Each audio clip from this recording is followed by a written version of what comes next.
Good everyone, on today's video. Today we have a sub request by YK for the Panther D. There is a combo coming later, just to let you all know. I know it's a bit strange that we have the sub request before the combo. It's because I was given the sub request before the combo, just clarifying that for future reference. So the Panther D is a tank that, whilst I do like it, I feel this tank is a bit handheld. Now, I use that term a lot in terms of things like trading card games, I use it in terms of normal games, and this is no exception. What I mean by handheld is you're practically given everything you would need, plus a bit extra, and you barely have to do anything to just really work. You just point and click with this thing. The VK isn't as bad, but it does have its fair share of moments, but we're going to cover that in just a moment.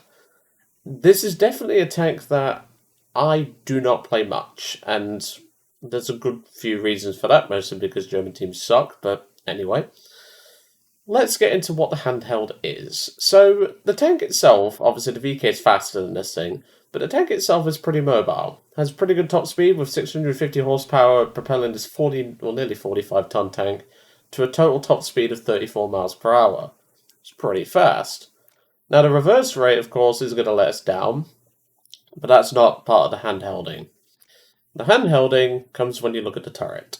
So the turret normally is pretty easy to penetrate because it's only about 100 millimeters. It's this variable thickness armour that I have an issue with, and of course the double overlap.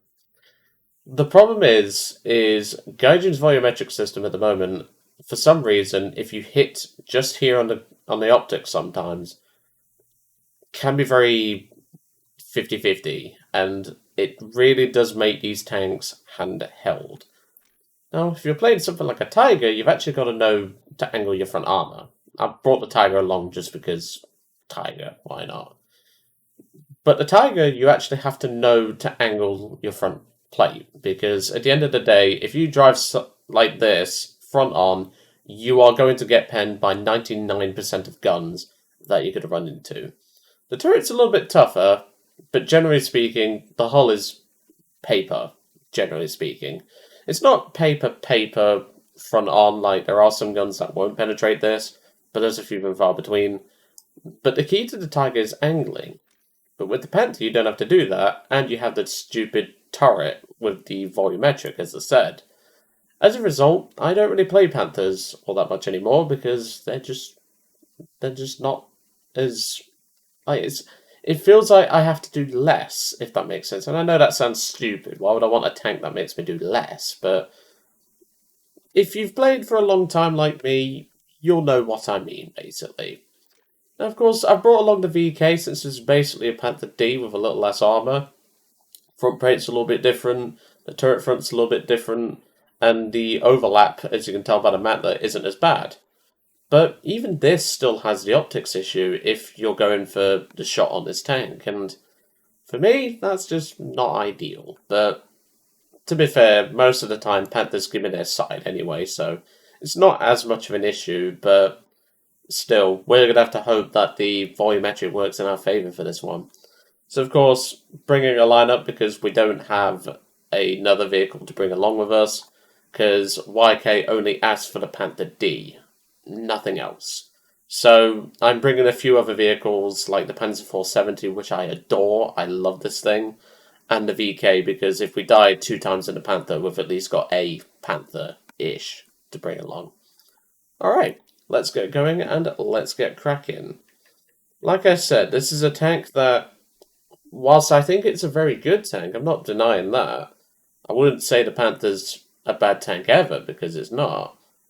The point is that it's a little bit too easy mode, if that's the term I would use. And that's not a bad thing, but when you get matchmaking like this, you'll be surprised how much shells these things can tank. I mean, it's a tank, it's supposed to tank shots, but you get my point. But anyway.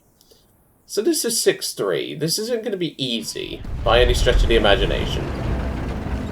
I didn't mean to fire then, I meant to try and change my ammunition loadout at the last second. I wanted to bring a few extra AP, but Oh well. So, the drivability of the Panthers has always been pretty solid. The VK is this, but even faster. Combine that with a laser-accurate gun, which this gun is very accurate. I mean, look at that penetration and the muzzle velocity, like, it's ridiculous.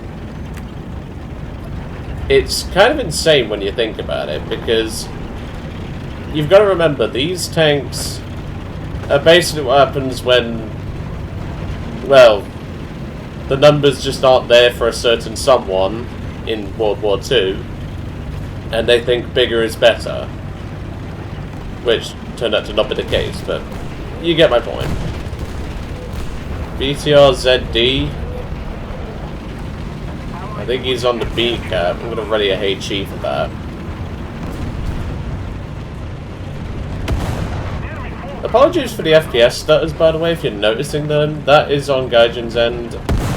Bertha's been doing just fine in terms of normal everyday. She's not had any problems. It's just Gaijin being Gaijin. Everyone gets FPS stutters because screw you, that's why. Okay, I think I'm going to go back to AP because I just saw something moving over there. Keeping an eye out for that BTR because that BTR is very dangerous. It is on that side. Okay. I don't really want to sit here, to be brutally honest. So I'm going to reverse. This is the one problem with the Panther, is the reverse rate is absolute ass. But unfortunately, in designing the vehicle to be what it was, and I can't squeeze that thing, or this thing, down that gap for anyone else. It can be, you know what, son, we're just going to drive forward, I can't be arsed. There's something behind here.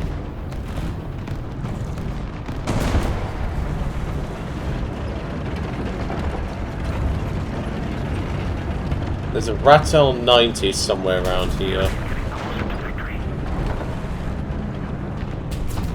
I think he's on the left side, I'm not sure. There's something, but...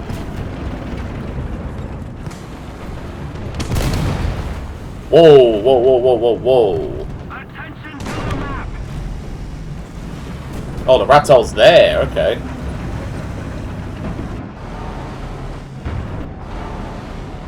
Drive a little bit more forward, mate. And he shot my gun breech. Fucking wonderful. We're probably dead here, I'll be honest. So look, that shot should have gone straight through my gun mantler. But it didn't.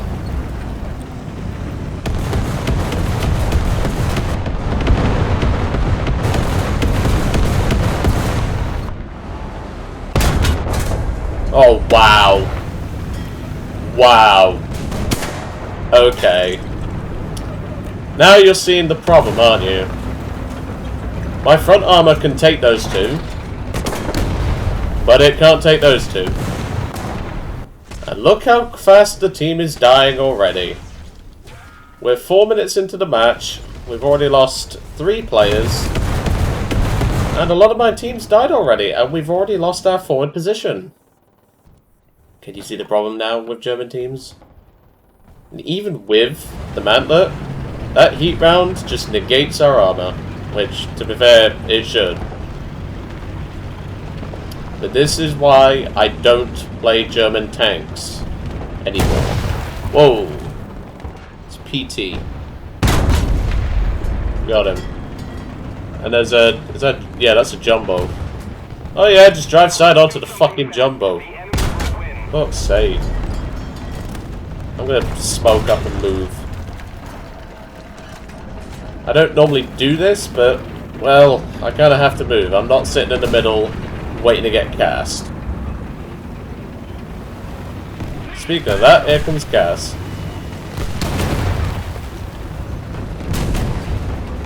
And look, T-3485s are driving side on to enemy tanks and are getting slaughtered. We've got multiple teammates set up here as well, which I'm going to have to join them because there's nothing else for me to do.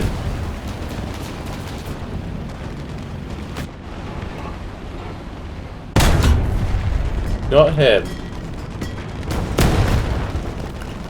But look, that Jumbo's now firing on my position because he's alerting his team to me.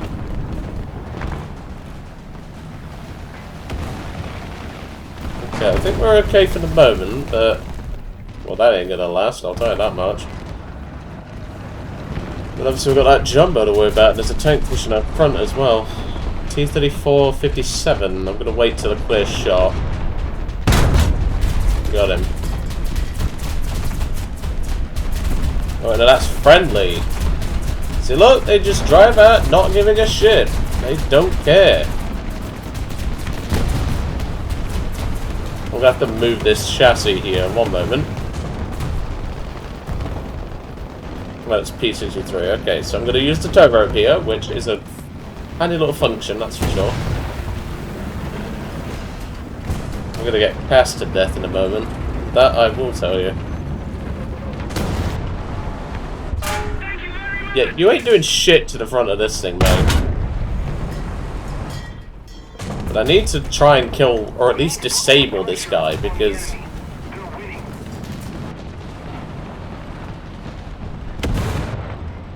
nope. Camera's messing up my gun there. I aim too low, I was aiming for the chin under the mantler.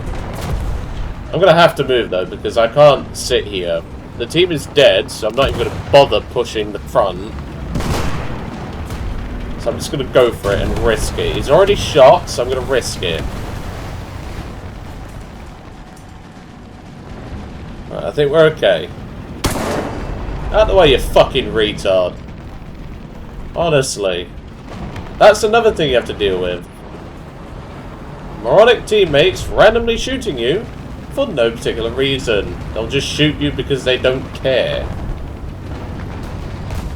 And if you look, this guy has 1 kill, 1 assist, and he's been sat here the entire game. Just remember that. Ah, there you are. I thought that was him. That Firefly's had him pinned down in that Panther this entire time. I'm going to use the transmission to rotate here. I don't see anything, so we're clear to do that. But like I said, when your team just doesn't want to move,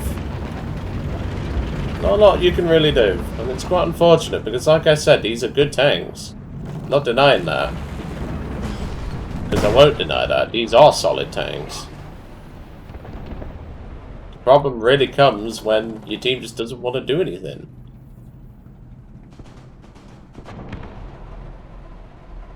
Yeah, I don't see anything. I think I'm just going to try and push, because end of the day, I'd rather try and fail than not try at all. I mean, I tried it earlier, but you get my point. One thing you'll also notice is, because I've just noticed it on that Panther there, I don't run the extra track armour, like, on the side of the turret. There's a few reasons for that. Number one, it makes no real difference. Number two... oh, there's a jumbo, hold on. I'm surprised I got that shot, I'll be honest. But yeah, as I was saying before that jumbo really interrupted us. The extra track armor doesn't really make a difference, in my experience. That's just my personal experience with it. Number two, it actually saves about half a ton on the weight. Because power to weight ratio is important in this tank, and adding more weight to it is not ideal. Hang on a moment. I don't trust my teammates, so I'm going to shoot instead. The only part is that I can see it. I think I need to shoot a little bit more to the right.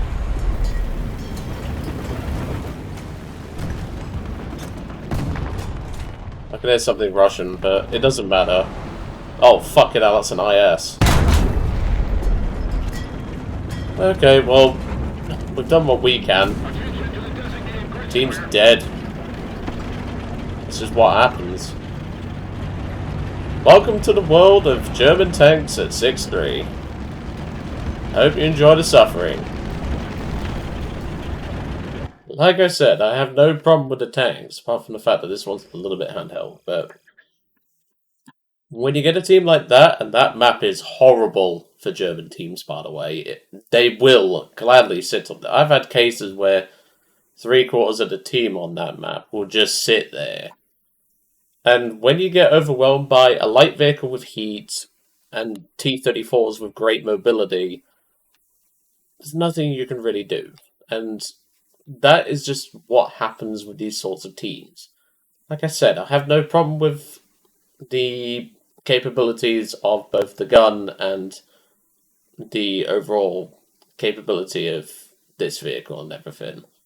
The fact is that it always seems as if, and I don't know if someone will agree with me in the comments here, but it seems to me whenever you fight Germans, they always have this sort of extra protection. But whenever you play Germans, you don't seem to get it.